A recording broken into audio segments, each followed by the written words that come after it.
बचपन लो এক কাচ্ছপের শিক্ষা। একবারের কথা, এক জঙ্গলের মাঝে একটা পুকুর ছিল, যেখানে টবি নামের এক কচ্ছপ থাকত। টবি সব সময় সবার উপর দয়া, বিশ্বাস আর ভরসা করত।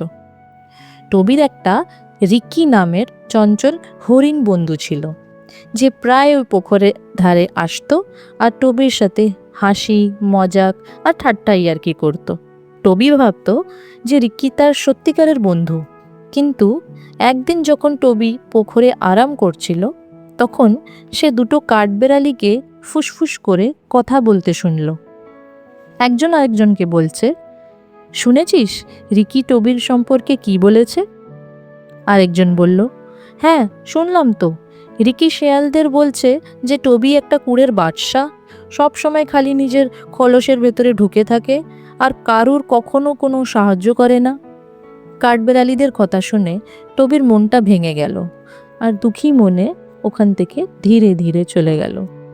পরের দিন টবি শান্ত স্বরে রিকিকে জিজ্ঞাসা করলো যে কাঠবেড়ালিরা যা কথা বলছিল সেগুলো কি সত্যি?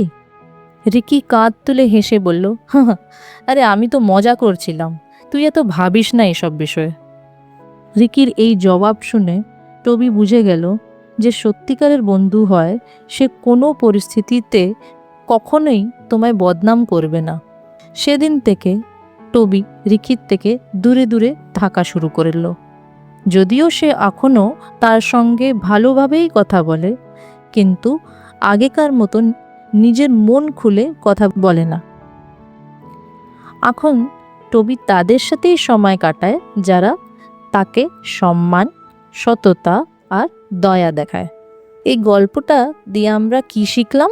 প্রত্যেকেই যে হাসি মুখে কথা বলে সকলেই বন্ধু হয় না। সত্যি বন্ধুত্ব তৈরি হয় সম্মান আর বিশ্বাসের ওপর। এই চ্যানেলটা আপনাদের বাচ্চার জন্য মৃদু ও শান্তিপূর্ণভাবে তৈরি করা হয়েছে। ভিডিও পছন্দ হলে আমার চ্যানেলটাকে লাইক, শেয়ার আর সাবস্ক্রাইব করবেন, যাতে আপনারা আগামী ভিডিওগুলো দেখতে পাবেন।